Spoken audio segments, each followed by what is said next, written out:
علیکم ورحمۃ اللہ وبرکاتہ۔ ناظرین، امید ہے کہ آپ سب خیر و عافیت سے ہوں گے۔ ہم تمام اسٹوڈنٹ کا اور تمام بگنرز کا شکریہ ادا کرتے ہیں کہ وہ ہمارے اس قاعدے کو پڑھ رہے ہیں، ہمارے اس سبق کو دیکھ رہے ہیں، پڑھ رہے ہیں، اور آپ کا یہ پڑھنا ہمارے لیے مغفرت کا ذریعہ اور سبب ہوگا، کیونکہ اللہ کے یہاں کوئی بھی بڑا عمل یہ اس کی مغفرت کے لیے ضروری نہیں ہے۔ چھوٹا سے چھوٹا عمل بھی اللہ کے یہاں مغفرت کا سبب اور ذریعہ بن سکتا ہے۔ تو اس لیے ہم تمام اسٹوڈنٹ کا اور تمام بگنرز کا شکریہ ادا کرتے ہیں۔ تو آئیے اسٹوڈنٹ، ہم اپنے سبق کو آگے بڑھاتے ہیں۔ بسم اللہ الرحمن الرحیم۔ تختی نمبر 18، تشدید معہو تشدید۔ کیا مطلب معہو؟ یعنی تشدید کے بعد تشدید، ایک تشدید پھر تشدید، یہ کہنا چاہ رہے ہیں۔ تشدید معہو تشدید یعنی ایک تشدید کے بعد پھر دوسری تشدید۔ آئیے سبق کو دیکھتے ہیں۔ سبق میں بھی ایسے ہی ہے، وہی بتانا چاہ رہے ہیں۔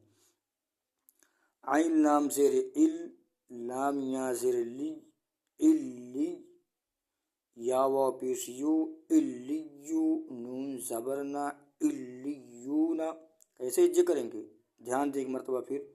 عین لام زیر ال، ایک مرتبہ ادھر سے ہو گیا، پھر لام کو یا میں ملائیں، لام یا زیر لی، اللی، یا واو پیش یو، اللیو، نون زبرنا، اللیونا، یا زا زبر یز، زا کاف زبر زک، یزک، کاف یا کھڑا زبر کا، یزک کا، یا زال زبر ید، زال کاف زبر زک، یزک، کاف زبر کا، یزک کا، را پیش رو، یذکرو، میم زا پیش مز، سا میم زبر زم، مزم، میم زیر می، مزمی، لام پیش لو، مزملو، میم دال پیش مد، دال سا زبر دس، مدس، سا زیر سی، مدسی، را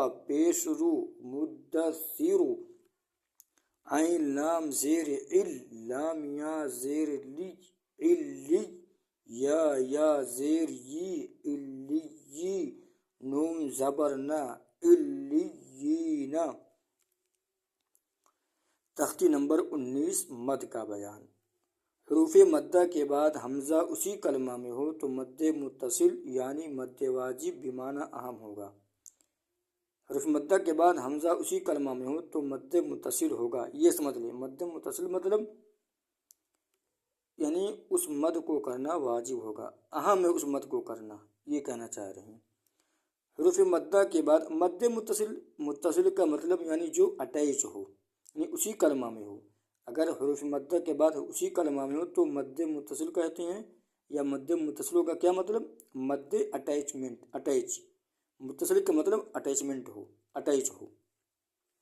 حروف مدہ کے بعد اگر حمزہ دوسرے کلمہ میں ہو تو مد منفصل ہوگا۔ مد منفصل یعنی ایسی مد جو الگ ہو۔ مد منفصل کیا ہوگا؟ یہ مد جائز ہوگا۔ منفصل کا مطلب جو ڈیٹیچڈ ہو، دوسرے کلمہ میں حمزہ ہو یعنی الگ ہو، سیپریٹ ہو، تو اس کو مد منفصل کہا جائے گا۔ ڈیٹیچڈ منفصل کے معنی ہوتے ہیں۔ حروف مدہ کے بعد والے حرف پر اگر جزم یا تشدید ہو تو مد لازم ہو۔ حروف مدہ کے بعد والے حرف پر اگر جزم یا تشدید ہو تو مد لازم ہوگا۔ ایک الف سے زائد کھینچ کر پڑھنے کو مد کہتے ہیں۔ مد کی ڈیفینیشن خود بتا رہے ہیں کہ ایک الف سے زائد کھینچ کر پڑھنے کو مد کہتے ہیں۔ تو یہ مثال ہے مد متصل کی، یعنی ایک ہی کلمہ میں ورڈ ہے، مطلب ایک ہی سنٹنس میں کہہ لیا جائے، یا یہ کہا جائے کہ ایک ہی ورڈ میں اگر مد کے بعد حمزہ آ جائے تو اس کو مد متصل کہا جاتا ہے۔ تو یہ مثال اسی کی ہے۔ جیم الف مدہ زبر جا، حمزہ زبر آ، جا، سین یا مدہ زیر سی، حمزہ تا زبر ات، سی ات۔ دیکھیے مد جو ہے، مد کے بعد حمزہ اسی کلمہ میں نا، ایک ہی میں ہے، الگ نہیں لکھا ہوا ہے۔ سین واو پیش سو، حمزہ پیش او، سو او۔ مد منفصل کی یہ مثالیں ہیں۔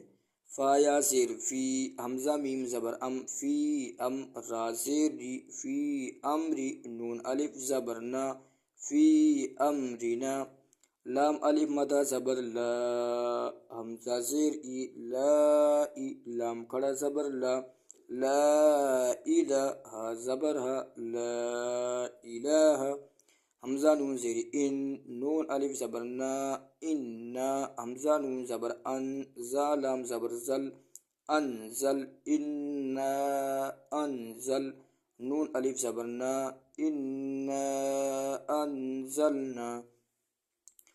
یہ مد منفصل کی مثال ہے، یعنی یہ سمجھ لیجیے کہ یہ جا جو ہے یہ مد منفصل، ان کے بغیر معنی ہی نہیں ادا ہوگا۔ جا صرف کہا جائے تو یہ معنی کچھ نہیں ہوگا، ہے نا۔ اسی طرح سی صرف کہا جائے، حمزہ نہ پڑھا جائے تو کوئی معنی نہیں ہوگا۔ یعنی ایک اعتبار سے آپ یہ سمجھ لیں کہ مد متصل جو ہوتی ہے، جس لفظ میں یا جس ورڈ میں ہوتا ہے اس کے معنی ہوتے ہیں، وہ میننگ فل ہوتا ہے۔ اب مد منفصل میں جو ہوتا ہے، یہ اس کا مد منفصل میں مد کے بعد جو الگ حمزہ آتا ہے، سپریٹ آتا ہے، ان دونوں کا الگ الگ معنی ہوتا ہے۔ جیسے یہاں پہ لا معنی نہیں، الہ کا معنی معبود، انا یہاں پہ یہ وی کے درجے میں ہے، یعنی وی جو پروناؤنس آتا ہے انگلش میں، نہ معنی ہم اور انزلنا یہ الگ ہے نا۔ تو دونوں کا معنی الگ الگ ہوتا ہے، اور اس میں سمجھیے کہ حمزہ کے بغیر معنی ہی نہیں ادا ہوگا۔ اب مد منفصل میں حمزہ کے بغیر بھی کچھ نہ کچھ معنی ہو جائے گا۔